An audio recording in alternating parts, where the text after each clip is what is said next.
Muy buenas tardes a todos. ¿Qué tal? ¿Cómo están? Solo con echar un vistazo a las noticias nos damos cuenta de que en el mundo hay guerras como la de Ucrania, en la que la invasión rusa engendra miles de refugiados y que no puede evitar pensar que la historia es cíclica y que no aprenderemos nunca. Nuestra invitada de hoy, la escritora mexicana Mónica Rojas, nos propone como antídoto sacar del olvido la Polonia invadida por nazis y soviéticos durante la Segunda Guerra Mundial en su novela La niña polaca y sobre todo el deber de resistir a la barbarie. Como incitaba el cantautor polaco Jacek Kaczmarski en la Polonia de los 80 contra la dominación soviética.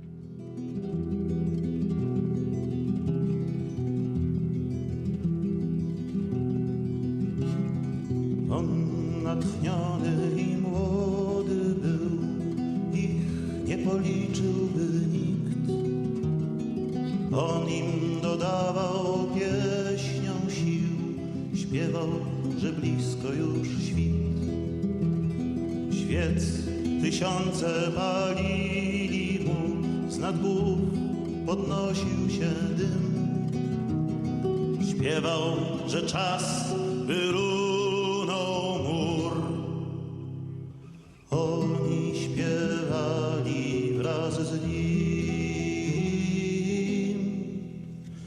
Wyrwij murom zęby krak, zerwij kajtany, połam pat, a mury runą, runą, runą i pogrzebią stary świat. Wyrwij murom zęby krak, zerwij kajtany, połam pat, a mury runą, runą, runą i pogrzebią stary świat. Es Mónica Rojas. Bienvenida a Radio Francia Internacional. Gracias a ti, Jordi, por el espacio. Siempre verdaderamente es un placer estar contigo. Placer compartido. El epígrafe de tu novela La niña polaca es la letra de la canción que estábamos escuchando, Muri, de Jacek Kaczmarski, perdón mi acento polaco, cantante polaco que resistía ya en los 80 a la dominación soviética. ¿Cómo conociste esta canción? Bueno, a través de todo este trabajo que hice justamente para escribir La niña polaca, llegué a esta canción que, más allá de pensar en ese momento histórico, me hizo reflexionar sobre algo muy importante, ¿no? Siempre que haya poder va a haber resistencia. Y yo creo que una de las resistencias más bellas, ¿no?, se encuentra en las artes. Por supuesto. Y en este caso, bueno, pues a través de esta canción, tú me decías, ¿no? Es una canción importante también para la cultura catalana. Curiosamente, la música es del cantautor catalán Lluís Llach, que era la figura de la resistencia antifranquista en los años 70 y 80, ¿no? Claro, siempre va a Canción que haber estaba resistencia. prohibida, por cierto. Sí, y en Polonia también lo estuvo por mucho tiempo esta canción prohibida. Y creo firmemente que es necesario y es imprescindible seguir unidos o atados al arte para continuar el camino de la vida, sobre todo cuando se trata de confrontar o enfrentar, ¿no?, gobiernos totalitarios como los que siempre han existido, ¿no? Por supuesto que sí. Curiosamente, permíteme, perdona, que recuerde a nuestros espectadores y oyentes que has nacido en la ciudad mexicana de Puebla en 1983, si no me equivoco, antes del hundimiento de la Unión Soviética, ¿no? Es increíble, no hace tanto que la Unión Soviética existía. Nada que ver con el comunismo, lo que hace que debutes como periodista en la Crónica Roja, en un periódico poblano, ¿no? ¿Cómo te metiste en la Crónica Roja de un periódico allí en Puebla? Pues no me metí, me metieron, he de decirlo de esta manera, porque era la fuente que había en ese momento, pues, para foguear a los nuevos periodistas. Siempre ha sido como el lugar de la experiencia rápida, en donde el aprendizaje pues tiene que ser más inmediato, más veloz. Y en la Jornada de Oriente, bueno, pues tuve la oportunidad de incursionar ahí. Y me gustó, es decir. La mayoría de nosotros vivimos un poco ajenos a la violencia Sí. terrible que esconde nuestra sociedad, afortunadamente. ¿Qué se siente cuando te das cuenta de que pasan cosas horribles? Bueno, en la cultura mexicana yo creo que es algo desafortunadamente ya normalizado. Entonces, incursionar en ese entonces no era lo que es hoy, con los compañeros periodistas en donde la cantidad de asesinatos ya es exorbitante. Sin embargo, sí recuerdo que a esa Mónica de 19 años como que todavía no tenía conciencia tal de lo que estaba cubriendo, ¿no?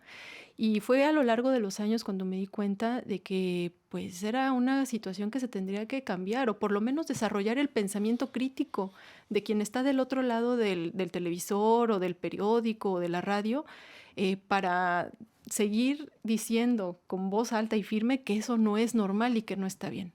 El problema es que quizás uno acaba volviéndose insensible, ¿no? Cuando se ve enfrentado Sí. cotidianamente a esa violencia, ¿no? Así es, sí. Y esa es la parte de la humanidad que no tenemos que perder por ningún motivo. De ahí lo importante que es, pues, seguir, pues, desarrollando, como lo decía, el pensamiento crítico, pero también la sensibilidad a través de la literatura, por ejemplo, que es el caso de lo que, pues, yo entendí que tendría que ser necesario para seguir hablando acerca de problemas como este de la niña polaca. Además de escritora, eres embajadora de la organización Save the Children. Es cierto que tu sensibilidad hacia los problemas de la infancia nace de que tú misma sufriste acoso escolar cuando eres pequeña. Sí, sí, sí, efectivamente. Y fíjate que me pasó algo muy curioso cuando empecé a escribir, que yo no me daba cuenta cuál era como el hilo que unía los géneros y los temas que abordaba desde el cuento infantil hasta la novela negra.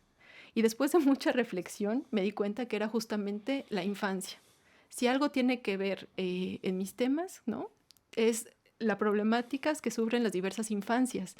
Y sí, efectivamente, yo fui una niña pues acosada en el colegio, y yo creo que de manera inconsciente, porque tampoco fue algo que yo planeara, pues todo esto permeó en lo que escribo. El problema del acoso escolar está muy de actualidad aquí en Francia. Sí. Desgraciadamente, los suicidios se multiplican, suicidios de adolescentes. ¿Qué se puede hacer para evitar esas tragedias? Educar, quizás, hablar, dialogar. Pues es un problema multifactorial, eso sí hay que entenderlo de esa manera, ¿no? No únicamente los padres pueden hacer algo, también hay bombardeos mediáticos, las redes sociales, cada vez con mensajes más y más intensos en cuanto a la apariencia, en cuanto a al deber ser, ¿no? De un joven, los colegios también. Y yo creo que lo más importante es seguir tratando de guiar a los niños para que entiendan que eso no tiene que ser normal, eso no tiene que ser la norma. Sin embargo, son muchos factores los que se tienen que tomar en cuenta para que realmente surja un cambio.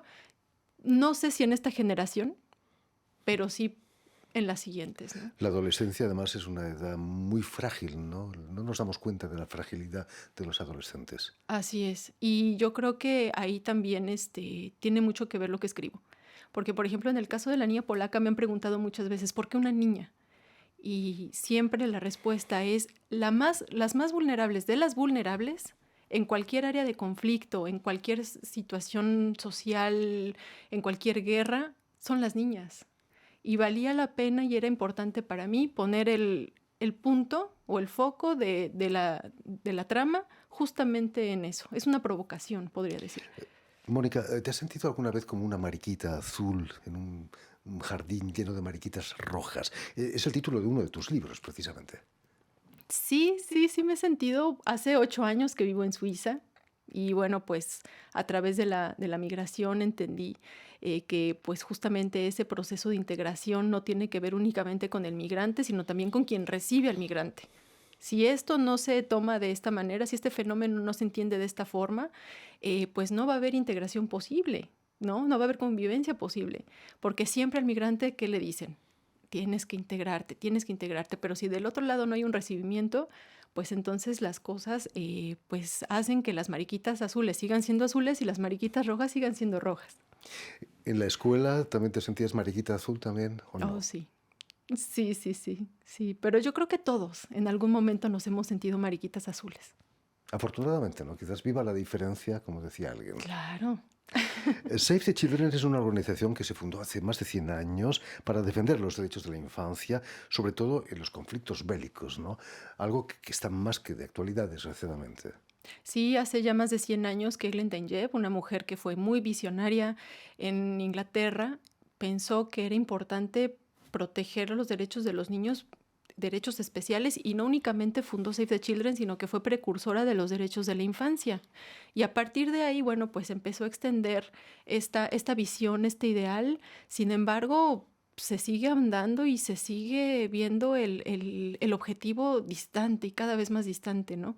De ahí que sean muchos, ¿no? Los que desde diferentes trincheras pues tengamos que seguir visibilizando, ¿no? Los problemas que aquejan a nuestras infancias. Por supuesto. En tu novela La niña polaca, la protagonista, como nos decías, es una niña víctima de la guerra, pero me gustaría que nos contases cómo nace la idea de escribir una novela sobre el éxodo polaco de una población campesina del este de Polonia. Bueno, yo llegué a la ciudad de León, Guanajuato, por una coincidencia de la vida, de las circunstancias, y ahí yo conocí a una mujer que me contaba a sus 90 y tantos años que ella venía de Polonia. Y bueno, pues ahí la vena periodística surgió. Empecé a investigar al respecto y pude colectar durante 7 años casi 100 testimonios que fueron, digamos, las piezas que armaron el rompecabezas de la niña polaca. Y a partir de ahí me di cuenta, y es algo que platicábamos, que la mirada de la Segunda Guerra Mundial está puesta en lo que ocurrió en los campos de concentración, que fue horrible, en los alemanes y en los judíos. Pero muy poco se habla de la ocupación estalinista y muy poco se habla además del costo humano que implicó que Stalin detuviera, digamos, los delirios de poder de Hitler. Entonces, este libro a mí me llamó la atención en cuanto a su historia, porque me parece que cambia la manera de entender los conflictos bélicos. Uno está acostumbrado a pensar en bueno, en malo, en héroe, en villano, y no es así, no es así. O sea, nadie puede ser totalmente bueno ni totalmente malo, sobre todo en la guerra.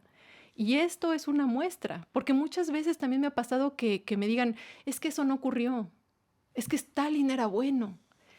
Y yo nunca voy a poner en tela de juicio lo que me dijeron las víctimas. Y estos testimonios que pude colectar, pues son muestra fehaciente de que todo eso ocurrió, pero peor aún, que sigue pasando. Terrible, ¿no? Desgraciadamente los temas que abordas en tu novela están tristemente de actualidad. El epígrafe de uno de tus capítulos es una frase atribuida a Stalin, precisamente, que dice que la muerte resuelve todos los problemas, matas al hombre, matas el problema. Me ha recordado el triste final de Yevgeny Prigozhin, el fundador del grupo Wagner, ¿no? Uh-huh. Sí, sí, sí. Matar al hombre, mata el problema. Y aquí viene una paradoja muy interesante. Stalin escribía poemas. De hecho, el libro comienza con una frase de él dedicada a la luna. Y él tenía ¿cómo se dice? Un nickname. Sí, o sea, él era Soselo. Y Soselo le dedicaba poemas a la luna. Y al mismo tiempo podría decir este tipo de situaciones. Entonces, la bondad y la maldad, ¿dónde están? Hitler era acuarelista, era artista también. Era artista. Terrible, ¿no? Sí. El problema de la guerra es que no podemos aceptar la brutalidad, ¿no? Y sobre todo la arbitrariedad que produce, hasta que es demasiado tarde para escapar, como los protagonistas de tu novela, ¿no? Así es. No podemos aceptar eso. No lo podemos o no lo queremos ver. No, esa es la manera quizás de pensar por qué hasta ahora se descubrió esta historia de la pequeña Polonia en México. Ahí estaba, ¿no? Enterrada en la nieve. Me decían algunas personas, unos hombres que estuvieron en la batalla de Montecassino, algunas mujeres que estuvieron pues en ese éxodo de polacos, nadie había volteado a vernos. Y por lo menos a través de la literatura ellos tienen esta sensación de justicia que a mí me gusta y me llena de satisfacción creer que el libro, más allá de ser literatura, es un homenaje para todos ellos.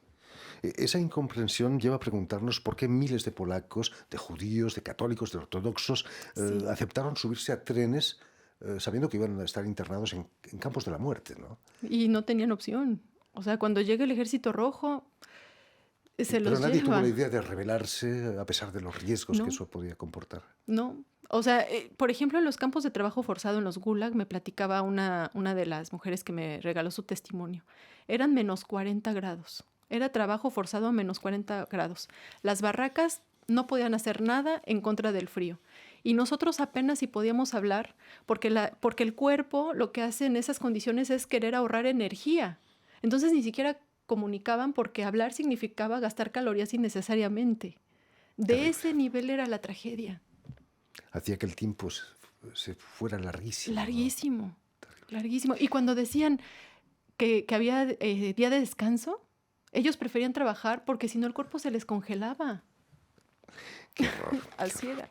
Uno de los Sí. personajes de tu novela es Olga, una mujer que cuenta en ese paisaje desolador de un campo de concentración cuentos a los niños, ¿no? Me ha hecho recordar la película La vida es bella de Roberto Benigni, ¿no? En la que un padre engaña a su hijo diciendo que todo es un juego y que los soldados juegan a la guerra. Sí, este personaje a mí me gusta mucho porque ¿Existió además ese personaje? existió, sí, existió. Todos los personajes de la niña polaca, digamos que son piezas de testimonios, de anécdotas, fragmentos. Pero en el caso de Olga, a mí me gustó mucho escuchar el testimonio de una de las víctimas que me decía que recordaba a una mujer que contaba cuentos y recitaba poesía.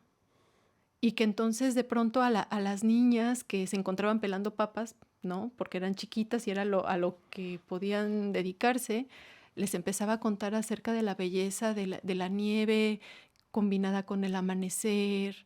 Y decía, es que en cualquier parte, incluso en el infierno, va a haber belleza, si tú te aferras a verla, y si no estás perdido. Terrible, ¿no? Difícil, muy difícil de encontrar la belleza allí. Sí. Hace unos meses, hablando de belleza, el Congreso del Estado de Puebla te entregó un reconocimiento a tu labor literaria y también en defensa de los derechos de los niños. Ujú. Imagino que fue para ti un acto muy emotivo, ¿no? En tu Puebla natal. Sí, es que dicen que no hay profeta en su tierra, ¿no? Y en En este su caso, Puebla, en este bueno, caso. y en este caso lo hubo. Entonces sí, es muy bonito que te reconozcan. Pero sobre todo, Jordi, a mí me gustó tener la oportunidad de seguir hablando acerca de la infancia y sus problemas.